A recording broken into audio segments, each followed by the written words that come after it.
How many times have you heard of someone going to an exam well prepared, but in the morning of they have like a panic attack, or they don't sleep well the night before and they don't get the score that they know that they were capable of getting? Maybe that person was you at some point in time. My name is Farhan. I'm a junior doctor and I've helped over 100 students get into medicine and dentistry across Australia. And in this video, I want to tell you exactly what to do in the week before, the day before, and the day of your UCAT so that you can go into it feeling and doing your very best. So, in the week before your UCAT, the biggest thing to do is to simulate. That's the most important thing.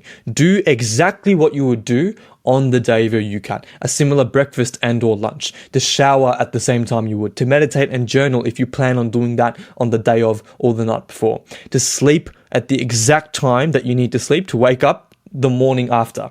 And to wake up at that exact time that you would for your UCAT. All of this is so that you can get your body into the correct routine. Our bodies love routine. It likes getting used to the same things again and again. So do this for the week before your UCAT so that when you wake up on the day of your UCAT, your body isn't guessing on what it needs to do. I'd also recommend doing mocks at your set time as well. So if you know that your exam is going to be at 12 o'clock, for example, then do your mocks from 12 o'clock. This way, it acclimatizes your body to almost get ready for performance time at that particular time. So the more your body can just get used to all of these activities, then it gets into this routine and it makes the actual day of the UCAT less of a shock. And the next most important thing to do is to relax and detox. I know that the week before the UCAT can seem like a very stressful and strenuous time, but this is where I think that a lot of people just go way too hard and they burn themselves out. Relaxing and detoxing yourself is important. Set aside time each day to do things that you genuinely enjoy. Block it out in your calendar if you keep a calendar, if you have to, because you need to be realistic. It will help you feel better going into the UCAT. The last thing that you want to do is do so much practice in this week before that the day of your UCAT, you just feel so burnt out. You feel sick to your stomach looking at UCAT questions because you've done so much. So give yourself a break if you need to. It will help you. By the way, this is coming from someone that literally had to intellectualize relaxation before I actually did it. And I'm glad I did, because it made me feel a lot better going into the UCAT, made me feel a lot more grateful, happier, and I was in my zone when it came to doing it. So that's the week before, but what do you do the day before your UCAT? So the day before your UCAT is all about preparing, making sure that tomorrow is going to work out well. So what you need to do is print out verbal reasoning passages. I do this so that I can speed read them in the waiting room, get used to skills like topic mapping, so that it doesn't take me one or two passages to get warmed up to verbal reasoning when you start the exam. The next thing to think about is clothing. Set aside exactly what you're going to wear tomorrow. Be prepared for cold and warm environments. So, at this point in time in the year, it's typically a bit colder outside, so I'd recommend wearing layers, and hoodies are so good for this. The reason I say this is because not only is it good for climate stuff, because it'll keep you warm if you need to stay warm. If your room is particularly cold, then you can snuggle up a bit. But if it's really warm and they're blasting the heater, then you can always take it off, right? And the other reason I really like hoodies is because from a focus perspective. Now, you need to clarify with your testing center whether or not they'll allow you to have the hood up. But I think if you are allowed to have the hood up, then it's an important thing. Because if you can think of, sometimes they use it in horse racing where they literally have blinders at the sides of the horse's eyes so they can only look forward and not to the left, not to the right. That's because that is what gets the horses to focus what is in front of them. And the same principle applies when you wear a hoodie. When you restrict your visual field to only literally the monitor in front of you, then you're able to focus even if it's an extra 2% better on the screen in front of you, then why not? Take what you can. My outfit, if you will, for my UCAT mocks and for the UCAT day was just a pair of trackies and a hoodie that I could put up. Lastly, ensure that your travel is sorted. You want to depart home to arrive at the center an hour early. This is non-negotiable, guys. Just make sure you get there an hour early, because just assume that there's going to be a huge crash on the highway. blocking multiple lanes, and have backups ready in case, right? Because if you look at maps and it's looking like there's a huge crash, everything's blocked off, then you want to be able to take public transport in case. So just get all of these logistics sorted and think about the worst case scenarios, because last thing you want to do is rock up late, already frantic, already stressing about what's going to happen, because what that does is that it just puts you in a mindset where it's not conducive to focusing on the UCAT, actually doing the questions and doing your best. So make sure all of this stuff is prepared the day before. And also eliminate any other causes of decision fatigue. You want to leave all the decisions you're making to decision making on the day. So that means you don't have to think about what clothes you're going to wear, what you're going to eat, when you're going to eat, when you're going to shower. Don't think about anything. That should already have been thought about before, on the day before, and probably even the week before the UCAT, because you're getting into that routine. Eliminate every single decision that you can make so that you can leave your brain as cognitively fresh as possible for the UCAT. And the next thing is to chill out. Resist the urge to do a mock. Because if you can just translate all of that pent-up energy inside you that's telling you to do a mock right here, right now, on the day before, and you can translate that into tomorrow, then you'll go into tomorrow feeling excited, feeling ready to do the UCAT, instead of maybe tired or jaded, or worst, demotivated from a bad score that you got from the mock the day before. So resist that urge and translate all of it into tomorrow. That's what I followed. It's what a couple of my friends followed. They swear by it. A couple of my students followed it. They swear by it. So resist the urge to do a mock the day before. And if you're struggling for things to do, then chat with your mates. Do a games night or something. Have some fun. Do something that just gets you out of the zone of the UCAT, so that when you go and do the UCAT, you're not burnt out from it. The most important thing for the night before your UCAT is your nighttime routine, because it helps you sleep well the night before the UCAT. If you're the kind of person that struggles to sleep before a big exam and you think you're going to struggle to sleep before the UCAT, then please pay attention to this, because that's me as well.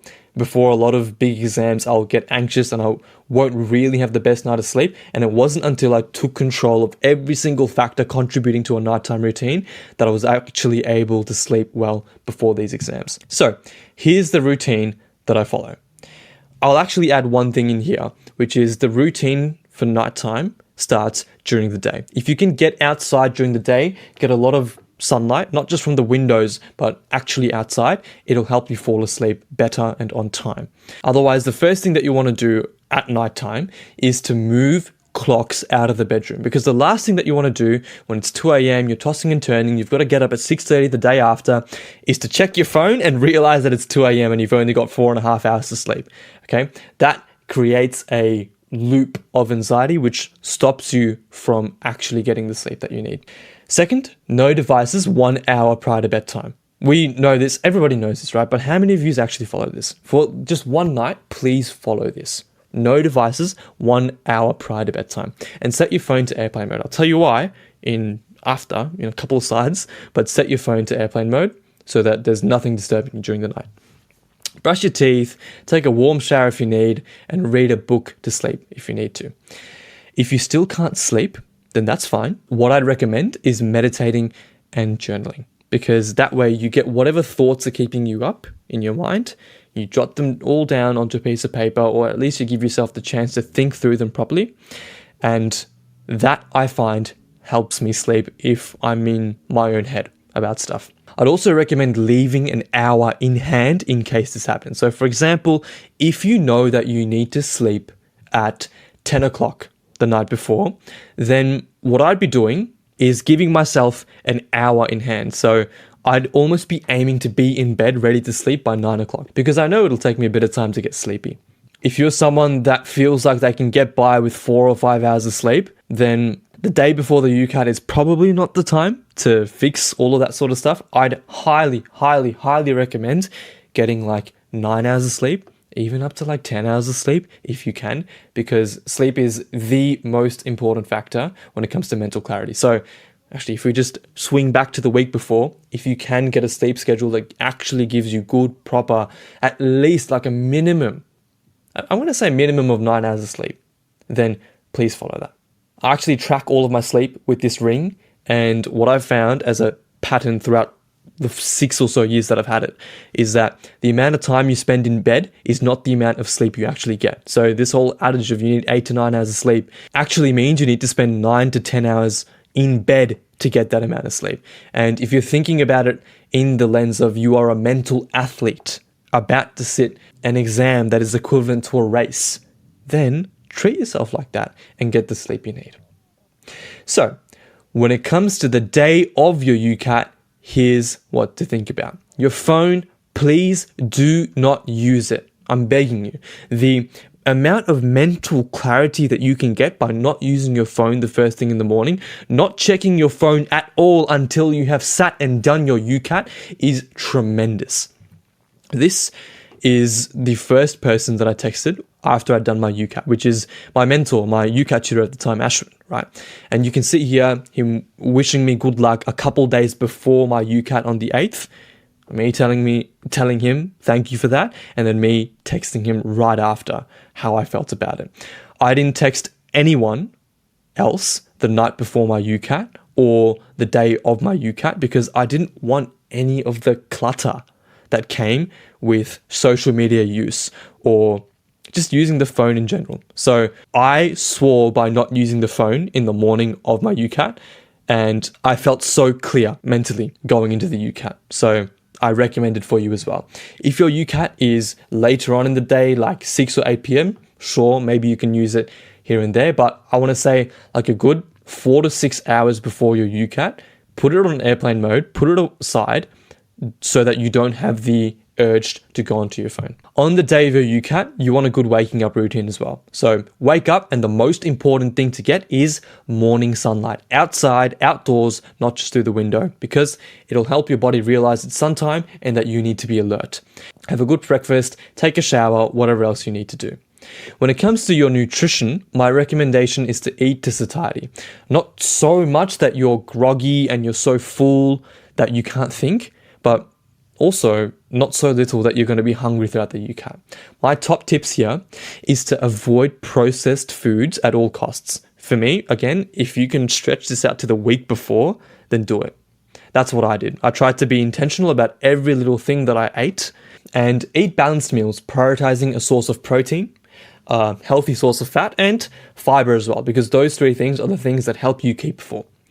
I'd also recommend avoiding snacking, especially on high sugar foods, because we know that those give you crashes throughout the day.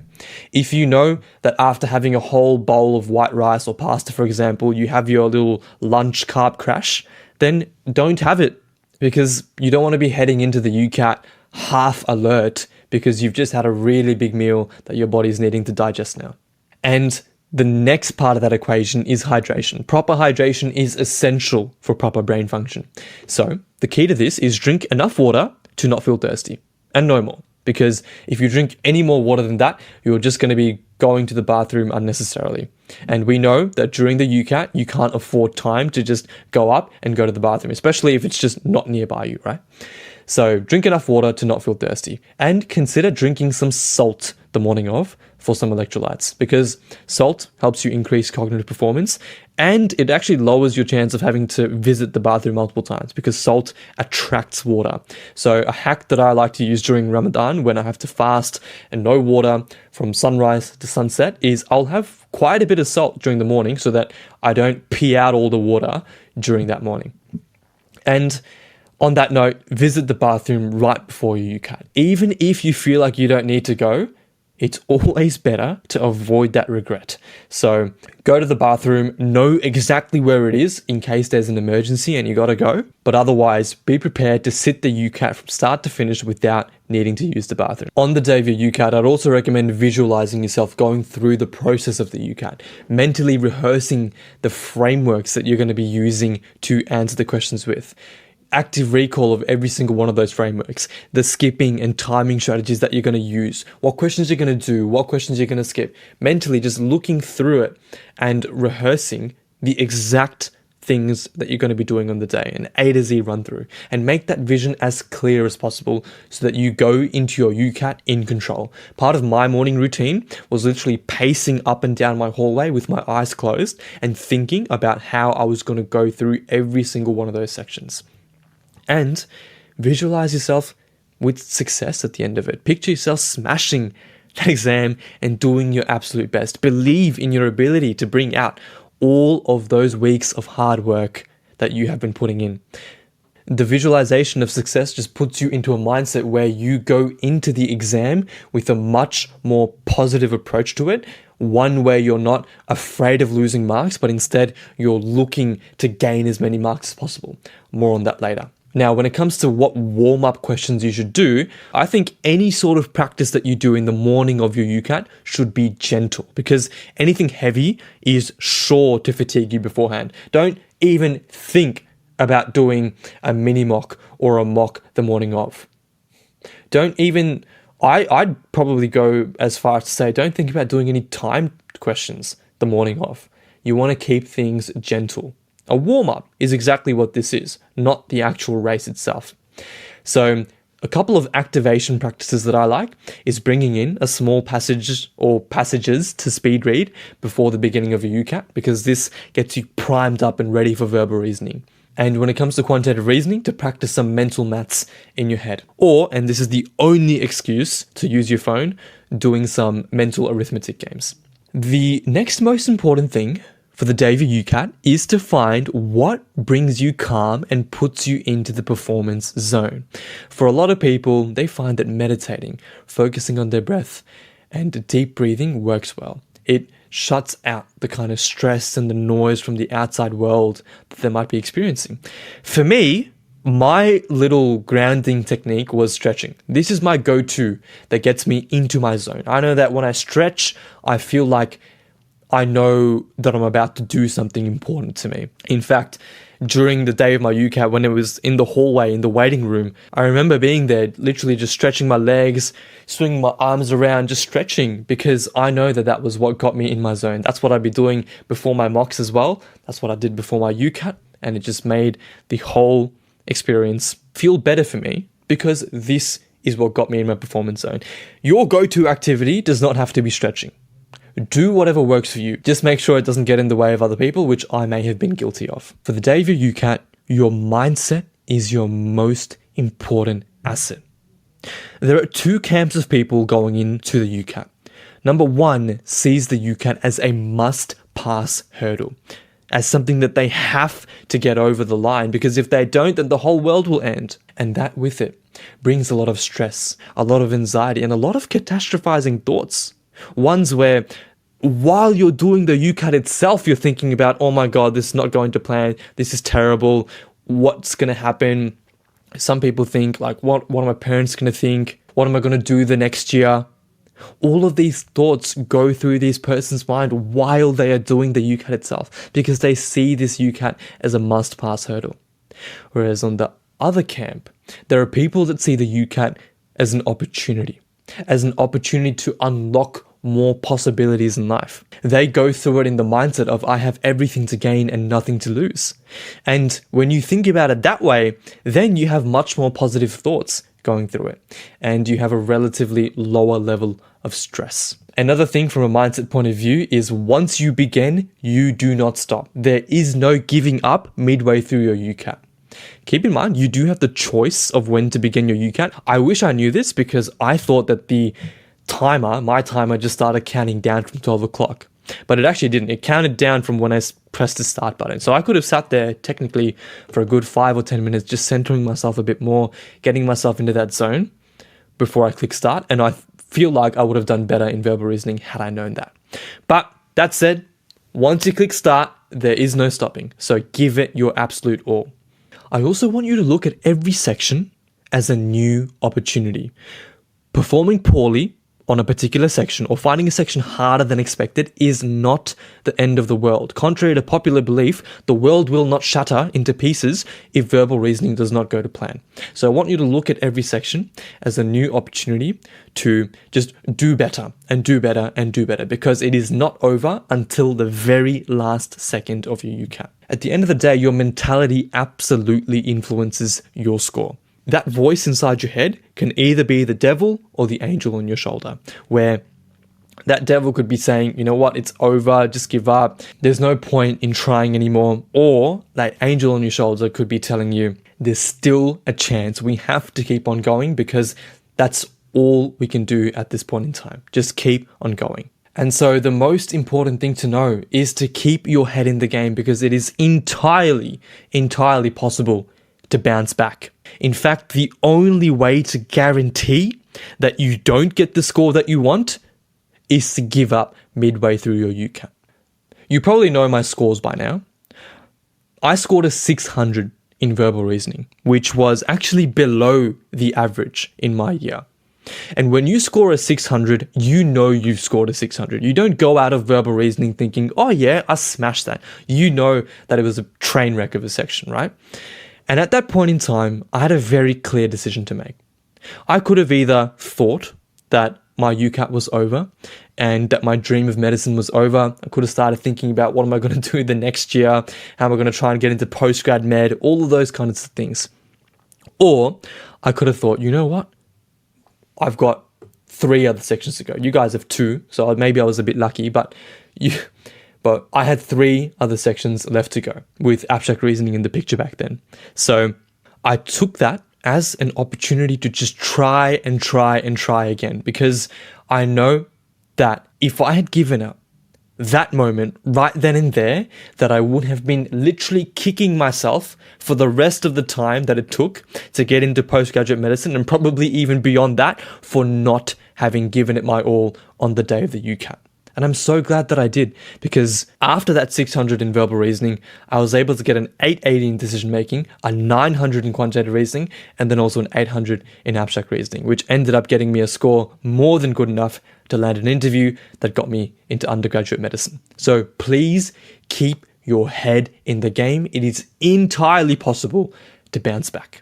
Now, you've heard me talk about this already throughout this video, but I just think it's the most important mentality to take with you into the UCAT.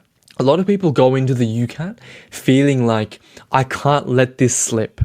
The reality is that you don't have medicine or dentistry in your hands yet. In fact, nobody in your position does. Nobody has these things snapped up and secured, including the person at your school that you might be annoyed at because they're getting perfect grades and everything. Even that person does not have medicine in their hands yet. Okay? Nobody does. Doing worse than expected is not letting the opportunity slip out of your hands, because you don't have your fingers on the trophy yet. This is a game of unlocking new possibilities for yourself, not letting it slip. If you're into sports, how many times have you heard of the underdog story, where the team that was not expected to win ends up pulling an upset? The reason that happens is because if we just peer in to the mentality of the two teams going into that match, let's just say, for example, we've got the favorites, right? The people that are expected to get a good result in this instance. They're going into every tackle on the pitch not only thinking about, okay, I have to do well, but they're thinking, what will other people think about me if I don't do well? They're thinking, what if we let this slip? What if we lose this match and then we don't end up winning the league? Whereas if we peer into the mentality of the other team, the underdogs, these guys are just happy to be there, man. They're happy to go out there, give it a shot, do their very best. And then even if they lose a tackle or two, they don't care. They'll just go into the next one and give it their best. So it's that mentality of having everything to gain and nothing to lose, which puts these underdogs in the prime position to win that match. And that's the exact mindset that I want you to take into your UCAT as well. I want you to have an abundance mentality where instead of trying to not lose marks, I just want you to secure every single little mark possible.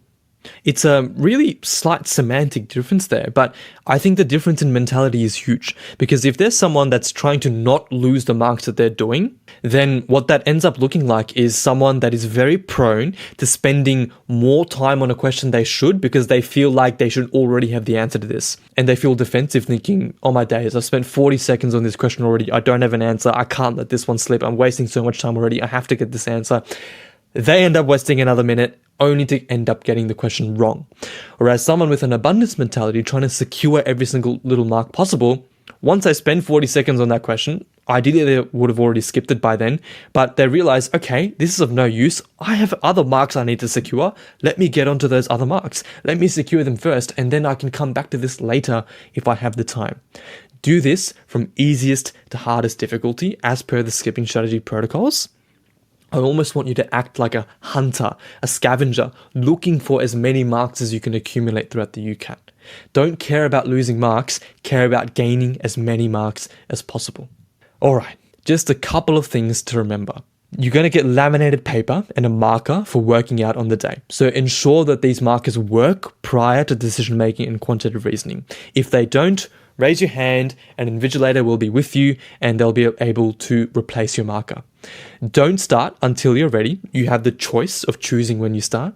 Bring earplugs and clarify the earplug rules at the center. Sometimes your center will provide them to you. Other ones allow you to bring them as long as they're normal earplugs, just the ones that you can get from Officeworks, those bright red, orange ones. Then I think it's important to scope out the place as well. You want to be familiar with where everything is, where the waiting room is, where the invigilator is, where all the computers are, and the most important thing, where the bathroom is, so that if there is an emergency and you need to use it, you know where to go. And another small thing to remember that I wish I knew is that the screen resolution and the monitor might be different to what you are used to. I was used to seeing a particular font, like a size of text, when I was doing all of my practice, because I was just doing it on my computer, the same computer all the time. What I wasn't used to is the resolution of the UCAT being different on the day.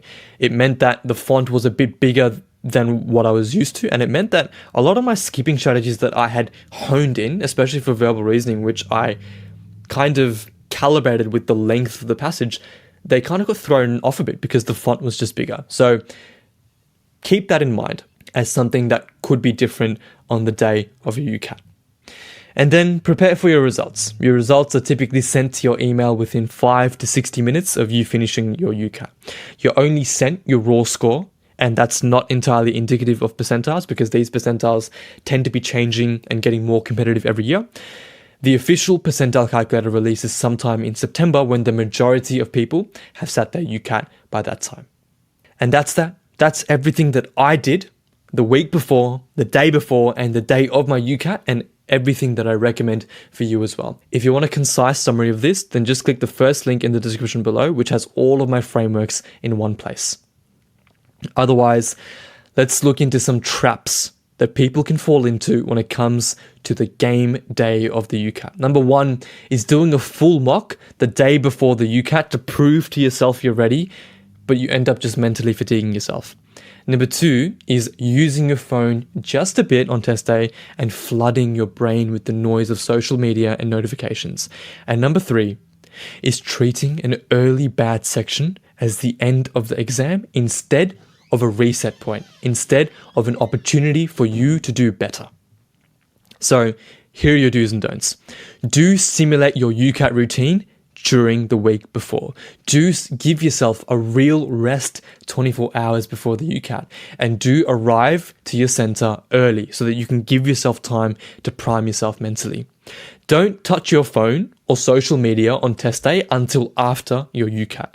Don't eat heavy junk food on the day of your exam, especially sugary food, and don't give up mid-exam, because there is always a chance of you redeeming yourself and getting the score that you need to get into medicine or dentistry. So here are your next steps. I want you to commit to treating your last week of preparation very seriously, almost like you're a mental athlete sitting a mental exam. And remember that you have absolutely everything to gain and nothing to lose. I want you to trust your preparation. You've done a whole heap of hard work to get to this point. So trust in the practice that you've done to get the results that you need. Now, sitting the UCAT is an end of a journey. It's an end of a chapter. So I want you to give it absolutely everything that you have. Go in there with a smile, grateful for the opportunity that you have to unlock more possibilities in life. Go in there and end it with a bang. Good luck. You've got this, and I'll see you on the other side.